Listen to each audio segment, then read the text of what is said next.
जिंदगी में तब तक भागते भागते काम करो। जिंदगी में तब तक भागते भागते काम करो जब तक सोते सोते पैसा आना शुरू ना हो जाए। Hello everyone, welcome to my YouTube channel में आप सभी को स्वागत है। चलिए आज मैं बताने के लिए जा रहे हैं व्याकरण का भेद। ठीक है, इसके पिछले वीडियो में हमने व्याकरण पे परिभाषा बता चुके हैं।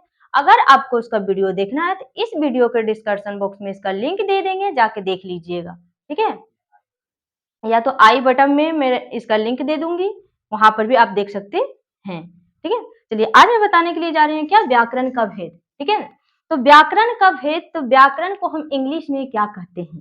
ठीक है, तो व्याकरण को इंग्लिश में बोलते हैं पार्ट्स ऑफ ग्रामर। ठीक है, व्याकरण को जो है इंग्लिश में बोलते हैं पार्ट्स ऑफ ग्रामर। ठीक है, तो व्याकरण के कितने भेद हैं? तो व्याकरण को जो है तीन भेद हैं। कितने भेद हैं? तीन भेद हैं। व्याकरण के कितनों भागों में बांटा गया है, व्याकरण के कितने प्रकार है, व्याकरण के कितने भेद हैं, बहुत सारा प्रश्न आपके सामने में आएगा, बहुत किस्म के आएगा, उसका सबका मतलब एक ही होता है। ठीक है, व्याकरण के कितने भाग में बांटा गया, व्याकरण के कितने प्रकार है। ठीक है, तो व्याकरण के कितने भागों में बांटा गया? तो व्याकरण को तीन भागों में बांटा गया। कितने भागों में बांटा गया? तो तीन भागों में बांटा गया। ठीक है, नंबर एक में है वर्ण विचार। ठीक है, क्या है? वर्ण विचार। दूसरा में है शब्द विचार और तीसरा में क्या है? वाक्य विचार। ठीक है, वर्ण विचार, शब्द विचार, वाक्य विचार। ठीक है, व्याकरण के कितने भागों में बांटा गया? व्याकरण को तीन भागों में बांटा गया। वो क्या क्या है? तो वर्ण विचार है, शब्द विचार है और वाक्य विचार है। ठीक है, अब देखिए वर्ण विचार किसे कहते हैं, या तो हम ऐसे भी बोल सकते हैं वर्ण किसे कहते हैं। ठीक है ना, तो वर्ण विचार का परिभाषा है कि वह छोटी से छोटी ध्वनि, ध्वनि मतलब क्या हुआ? ध्वनि हम किसको बोलते हैं? तो वर्ण को ही बोलते हैं। ध्वनि हम आवाज को बोलते हैं। ठीक है, साउंड जिसको बोलते हैं। ठीक है, उसी को हम क्या बोलते हैं? ध्वनि। ठीक है, तो क्या बोल रहा है? वह छोटी से छोटी ध्वनि जिसका खंड या टुकड़ा नहीं किया जाता है, तो उसे हम क्या कहते हैं? वर्ण कहते हैं, या तो वर्ण विचार कहते हैं। ठीक है ना, क्या बोला जा रहा है? वह छोटी से छोटी ध्वनि जिसका खंड या टुकड़ा नहीं किया जाता है, उसे हम क्या कहते हैं? तो वर्ण कहते हैं या तो वर्ण विचार कहते हैं। ठीक है, अब देखिए कौन ऐसा छोटी ध्वनि है जिसको हम तोड़ नहीं सकते हैं? ठीक है, तो वो क्या होगा? जैसे हो जाएगा क, च, प, ल, ये सब क्या है? इसको हम तोड़ नहीं सकते हैं। एक ऐसी छोटी ध्वनि है जिसका खंड टुकड़ा नहीं किया जा सकता है, इसको हम तोड़ नहीं सकते हैं। नहीं तो इसको हम खंड कर सकते हैं, नहीं तो इसको हम टुकड़ा कर सकते हैं। ठीक है ना, तो इसी को हम क्या कहते हैं? तो वर्ण विचार कहते हैं, या तो क्या कहते हैं? वर्ण कहते हैं। आपको समझ में आ गया वर्ण किसे कहते हैं? अगला देखिए क्या लिखा हुआ है कि शब्द विचार किसे कहते हैं। ठीक है, आपको पता होगा वर्ण से क्या बनता है? शब्द बनता है, और शब्द से क्या बनता है? जाके वाक्य बनता है। अभी हम बताएंगे कैसे होता है। ठीक है, तो वर्ण विचार किसे कहते हैं? तो क्या बोला जा रहा है? जिसका खंड या टुकड़ा करने पर कोई अर्थ निकलता है। अब देखिए यहाँ अर्थ की बात किया गया है। अब हम ऐसा वर्ण को लेंगे जिसको हम तोड़ने पर, जिसको हम तोड़ देने पर उसका अर्थ निकलता है, उसे हम क्या कहते हैं? तो शब्द विचार कहते हैं। ठीक है, क्या बोला जा रहा है कि जिसका खंड या टुकड़ा करने पर, जिसका खंड या टुकड़ा करने पर कोई अर्थ निकलता हो, क्या होता हो?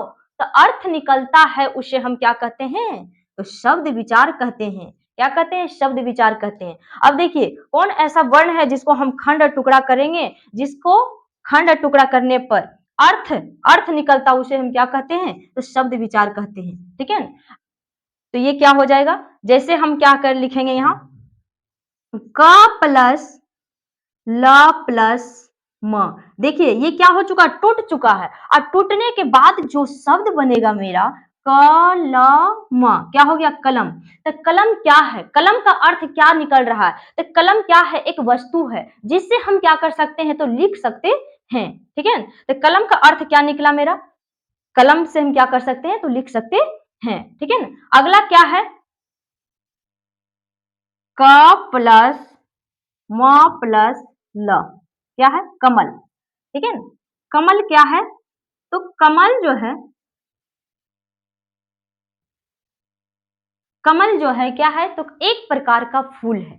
ठीक है, कमल क्या है? एक प्रकार का फूल है। तो कमल का अर्थ क्या निकल रहा है? तो कमल क्या है? तो एक प्रकार के क्या है? वो फूल है, जिसे हम पूजे पाठ में हम उसको तैयारी करते लाते हैं, पूजा पाठ करते हैं, उससे और बहुत सारा जैसे फैशन पार्टी होता है उसमें भी हम फूल को प्रयोग करते हैं। ठीक है, तो आपको पता चल गया कि कमल हम किसे कहते हैं, कमल का अर्थ क्या निकल के आ रहा है। अगला क्या है आपका मकल, म प्लस क प्लस ल, मकल।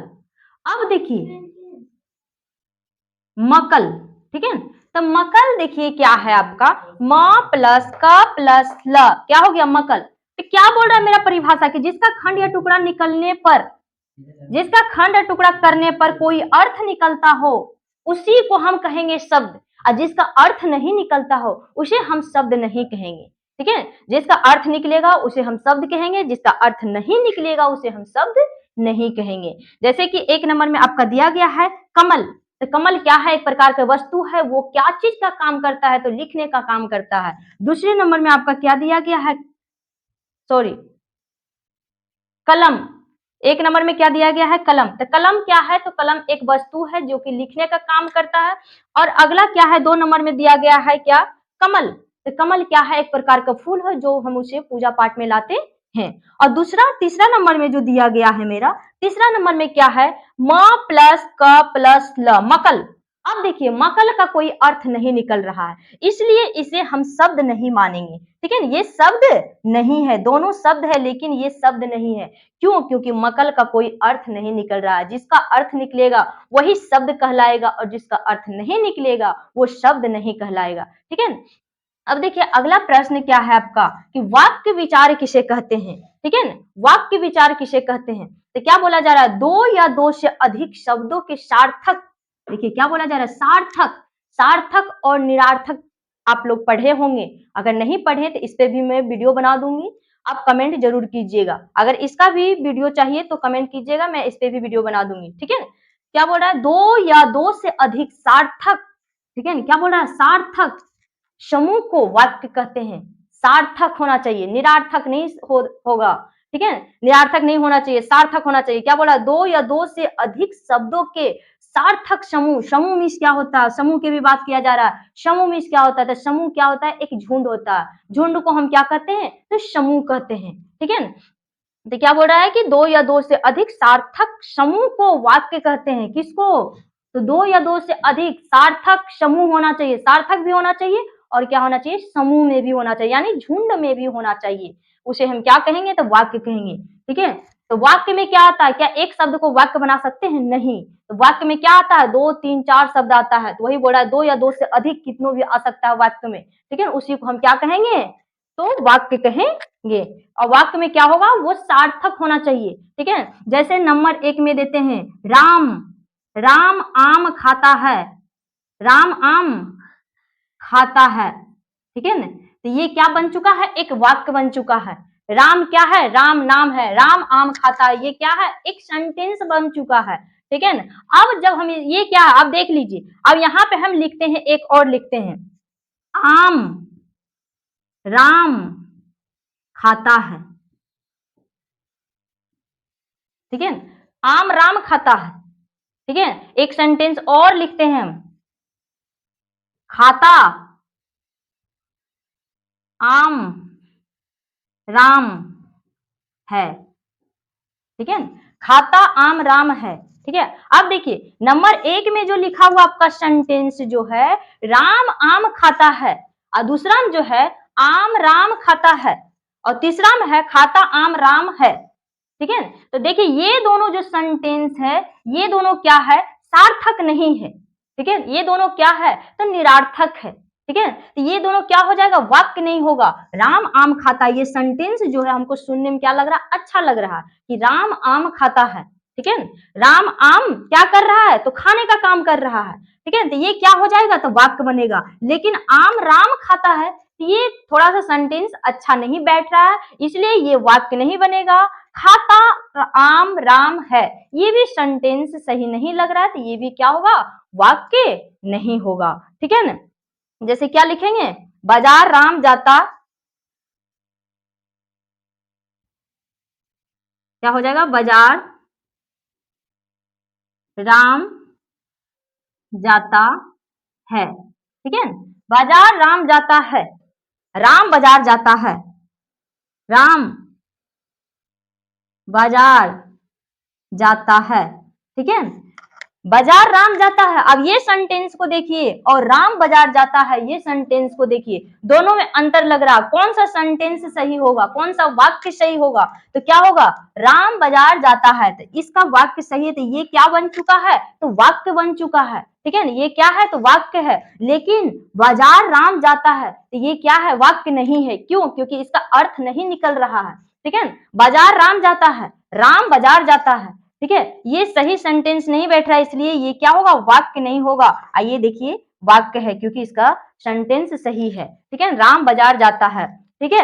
अब देखिए आपको क्या बोले थे, अभी हमने बोले कि वर्ण से शब्द बनता है, शब्द से वाक्य बनता है, तो देखिए क प्लस ल प्लस म बना के क है, तो ये क्या बन चुका है, तो वर्ण, क है तो क्या है, तो वर्ण है। लेकिन जब क में हम तीन वर्ण को मेल करेंगे, तीन वर्ण को जब जोड़ेंगे तो वो क्या बन जाएगा, तो शब्द बन जाएगा। लेकिन इतना बात को ध्यान रखना है, ठीक है, तो इसको हम क्या बोलेंगे, तो शब्द कहेंगे, ठीक है, क्योंकि इसमें देखिए दो या दो से अधिक वर्ण का मेल हो चुका है, दो या दो से अधिक वर्ण को जुट चुका है, इसलिए हम इसको क्या बोलेंगे, तो शब्द बोलेंगे, क्या बोलेंगे, शब्द बोलेंगे, ठीक है। और सिंगल जो है क हो गया, च हो गया, ल हो गया, प हो गया, वो क्या चीज में जाएगा, तो वर्ण में जाएगा, तो ये बोला गया क्या, वर्ण, वर्ण शब्द और वाक्य,